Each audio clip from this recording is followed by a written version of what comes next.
I didn't think this was actually going to happen. I never expected Meta, of all companies, to actually do this. I didn't think it was possible. I didn't think it was conceivable for me, someone who's been anti-VR from the get-go, someone who's been anti-VR from the jump, to actually be converted by a company like Meta. Well, regardless, the Meta Quest 3 has actually been a very great device to use with its caveats and with its flaws. I've literally gone in 800 pounds deep. I put about 800 quid into this thing, put in about 3 months of using it daily, and I have thoughts, right? There are good things and there are bad things that we should think about. And this is for anyone who's like me, who's a newbie to VR. This video is made for you, particularly people who hated VR, because I was one of them. Men and women of culture, welcome back to the channel. Your boy Senzu. We're back at it again, back with another video. Do make sure you like, comment, and subscribe. Leave in the comment section down below what you think about VR, what you think about Meta Quest, what you think about Meta in general.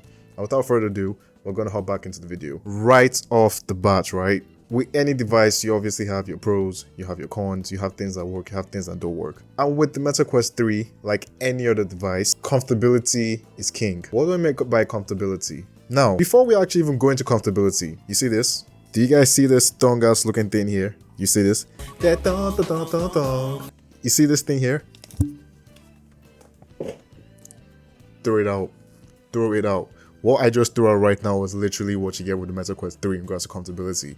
That is the default strap you put on your head. Now, if you guys think I'm going to wear this so I can look like a weirdo, you're wrong. Here's the thing with comfortability with the Meta Quest 3. It's a VR device. It's heavy on the front because that's where everything is. Everything's at the front.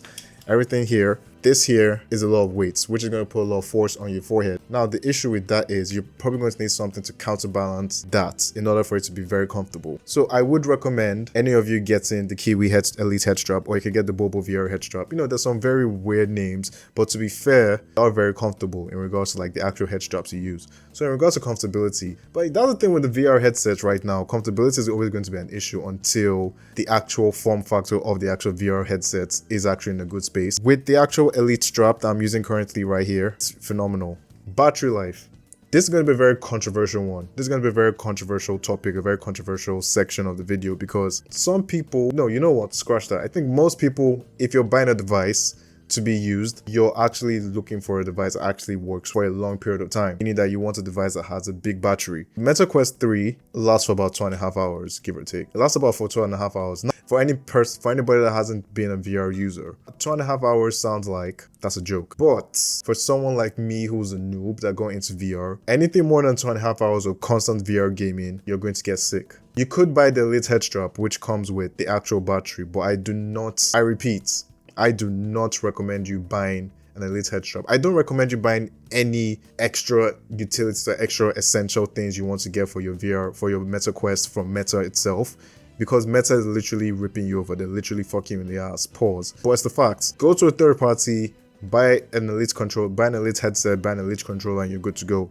That's all you need. So for battery life, it's hit or miss. For VR gaming, I think it's okay for your battery to last for about 2.5 hours because it's VR gaming. Now, if you're experienced, if you're seasoned, you're probably going to want to go for an external battery pack or whatever. The Meta Quest 3 also does something differently from the Meta Quest 2. Now, the Meta Quest 2 does have this feature, but the issue with this feature has to be with the mixed reality and the pass-through. Now, I would have shown you guys a video of how the pass-through looks, but the thing about VR gaming, I think about talking about VR essentially, is the pass-through in the video sells you a dream. This is me being cordial. This is me being as diplomatic as I possibly can be, and everyone who's been on this channel knows me. I ain't diplomatic, because the Meta Quest 3 video pass through, if I showed you this in the video, it's going to sell you a dream.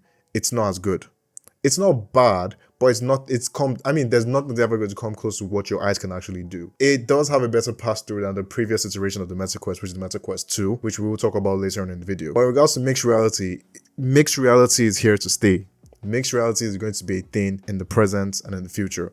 This isn't me hyping VR, this isn't me hyping MR. This is just a reality that is going to happen. The Meta Quest 3 actually has some very cool games that actually make it look like, oh wow, you're in a different world. I'm going to use the cliche subject and say, oh, picture Ready Player One. Exactly. It's cliched, but it is true. And now finally, the games, which is what we're all here for, right? We're all gamers in this bitch. Games are phenomenal. The games aren't exclusive to the Meta Quest 3, mind you, but in regards to actually how it looks, the games on the Meta Quest 3 are mwah. Especially for a headset that doesn't require any tether to your PC or your PS5 or whatever. For a wireless VR headset, it's actually crazy what this thing can actually do. Now, with that being said, I've said all these things, right? I've said all these very minute details in regards to what you can get with your Meta Quest 3. I'm 800 pounds deep. Do I think the Meta Quest 3 is for everyone else? No. Why did I buy something for over 800 pounds? Because I was doing this video. Content.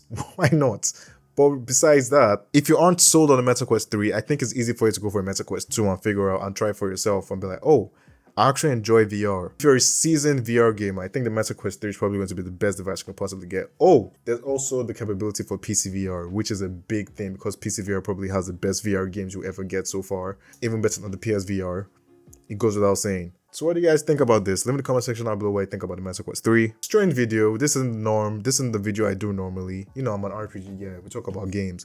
But there isn't any way I'm not going to talk about the Meta Quest 3, and especially in the gaming capabilities of what you could actually do, especially for RPGs. Asgard Draft 2 is probably like the best VR game in a while, and it's been a while since we had a VR game of this capability. And it looks good. It plays well. It's fucking phenomenal. It's amazing. The thing with VR is it's hard to sell to you unless you actually use it yourself and then like, oh no, I fuck with this. Leave in the comment section down below what you guys think about this video. Leave in the comment section down below what you guys think of the Meta Quest 3.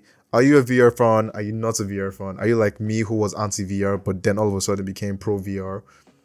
I'd like to hear from you guys soon. Thank you guys for watching this video. Hope to hear from you soon. Take care.